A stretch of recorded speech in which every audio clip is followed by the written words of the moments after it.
위원을 정의당 몫으로 맡게 됐습니다. 오늘 정의당에서는 더 작은 소득 불평등, 더 큰 경제 성장을 목표로 하는 2015년 예산안 정의당의 심사 전략과 과제를 말씀드립니다. 정부는 전년도 총세출 355조 8천억 원 대비 5.7% 증가한 376조 원의 총세출을 확장적 예산안이라고 설명을 하면서 제출했습니다. 제출된 정부 예산안은 경기 부진과 그에 따른 세입 감소, 그리고 지출 축소로 이어지는 축소 균형의 고리를 단절하는 것과 경제 활성화, 안전사회 구현, 또 서민 생활 안정 등 국민 체감도 제고를 목표로 하고 있다고 밝혔습니다. 분야별 예산안 배분 현황을 보면 2014년 예산안에서 감소됐던 산업 중소기업 에너지 분야, 또 SOC 분야가 다시 확대됐고 보건복지 고용 분야의 예산은 전년 수준에 머물렀습니다. 박근혜 대통령도 국회 시정연설에서 강조했듯이 정부는 세월호 참사 이후에 안전 분야 예산을 2014년 12조 4천억 원에서 내년 14조 6천억 원으로 17.9%, 금액은 약 2조 2천억 원 정도 증가하겠다고 밝혔습니다. 그런데 정의당에서 검토한 결과 정부의 2015년 예산안은 첫 번째로 복지 중단 선언 예산안이고 두 번째로 SOC 토건 예산이 다시 부활하는 그런 예산안이며 세 번째로 서민 부담을 늘리는 무책임한 예산안이 동시에 마지막으로 지방재정 파탄 예산안이라고 보고 있습니다.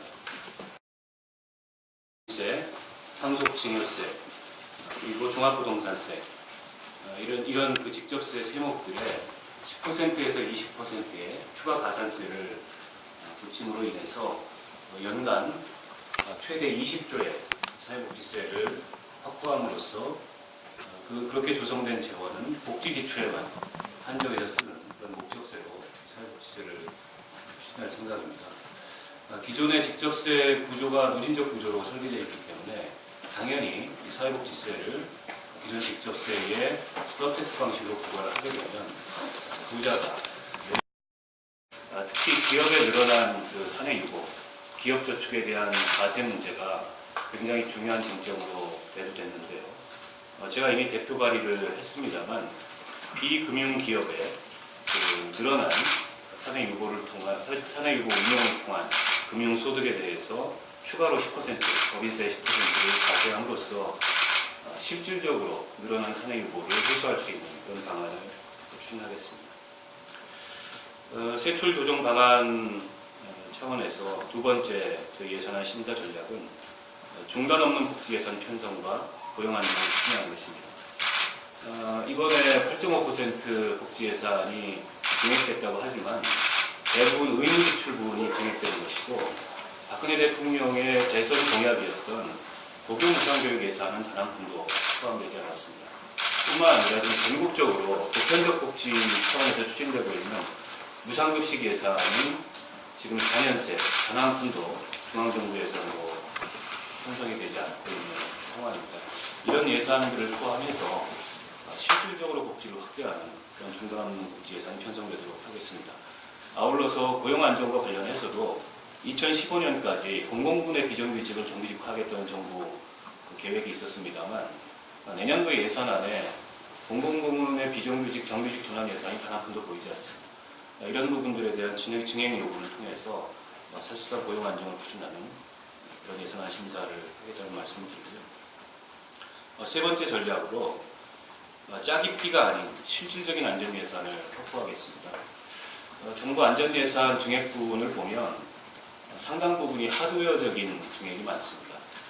기존에 추진하던 SOC 사업을 계속 추진한다든가 하는 것들이 대부분인데 물론 안전예산 분야에 SOC 분야가 포함될 수 있고 또 불가피한 측면이 있습니다만 그런데 산업재해라든지 이런 재난과 관련해서 봤을 때 관리감독 예산이 굉장히 중요하고 어쩌면 그것이 핵심인데 지금 관리감독 예산 부분은 하나도 증액되는 부분이 보이지는 않습니다. 뿐만 아니라 국민 안전과 관련돼서 잠재적으로 가장 큰 위협인 원전 분야의 안전 예산 또한 struktur하게 구성이 되어 있습니다. 이런 부분들을 포함해서 말로만의 안전 예산이 아니라 실질적인 안전 예산이 될 수 있도록 예산안을 뜯어고치겠다 이런 말씀을 드리고요. 그리고 네 번째 그 전략으로 무분별한 SOC 사업과 같은 그런 토건 예산을 절감하겠습니다. 이와 관련해서 가장 큰 쟁점이 될 부분이 지금 국가재정법상의 예비타당성 조사 대상을 현재는 그 500억 이상 사업들에 대해서는 의무적으로 하도록 되어 있습니다.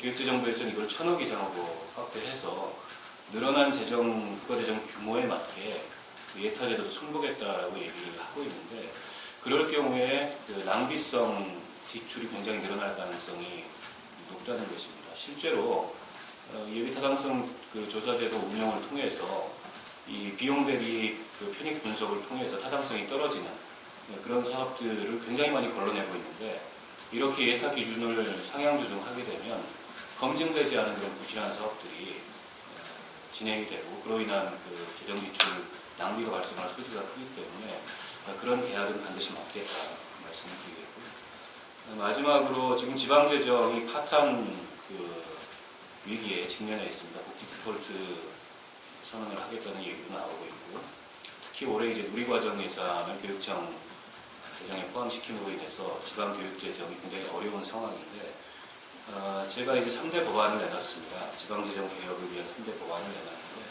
이 3대 법안을 예산안 심사와 더불어서 통과시킴으로써 파탄에 직면한 그런 지방재정의 내실을 기하고 지방재정을 확충할 수 있는 방안을 추진하겠습니다. 그 3대 개혁 법안의 내용을 설명을 드리자면, 우선은 현재 그 내국세 19.24%로 되어 있는 지방 교부세율을 탄력 교부세율로 전환을 해서 3%까지 지방자치단체의 재정 상황에 따라서 증액할 수 있도록 하는 내용이 포함이 되어 있고, 두 번째로는 지방재정법 그 개정안인데, 국고보조 사업을 추진할 시에 지금 현재는 정부가 어쨌든 국고보조 사업을 추진을 하게 되면 지방자치단체는 그냥 의무적으로 하도록 되어 있습니다. 늘어난 국고보조 사업 때문에 지방재정 압박을 굉장히 많이 받고 있는 시기인데, 이 국고보조 사업 추진에 있어서 지방자치단체의 제2요구권을 부여함으로 인해서 지방자치단체의 의견이 반영되도록 하겠다는 내용입니다. 또 한 가지는 지금 지방소득세 같은 경우에 그 거주지 기준이 아닌 그 본인이 월급을 받는 그런 회사의 그 소재지로 지방소득세를 부과하고 있습니다. 근데 사실은 그 사람들이 지방 행정 서비스를 받는 주요한 그런 단위는 본인의 거주지 단위에서 쓰레기 청소도 하고 기타의 행정 서비스를 받고 있음에도 불구하고 지방 소득세는 법인 소재지로 내기 때문에 어떻게 보면 행정 서비스와 그다음에 재정 귀속지와의 불일치가 발생하게 됩니다. 그래서 그걸 일치시킴으로 인해서 특히 이제 경기도에서 서울로 출퇴근하는 분들 같은 경우에 경기도에서 행정 서비스를 받는데 서울로 지방소득세를 내므로 인해서 불균형이 발생하는 것과 같은 그런 문제들을 시정함으로 인해서 현재 지방재정에 드리워진 또 한 가지 문제점을 해결하겠다는 말씀을 드리겠습니다. 이렇게 5가지 심사 전략으로 예산안 심사에 임할 계획이고요. 저희가 뒤에 이제 첨부 자료를 참고하시면 좋을 텐데, 예산안 심사에 15개 세부 과제를 제시를 했습니다.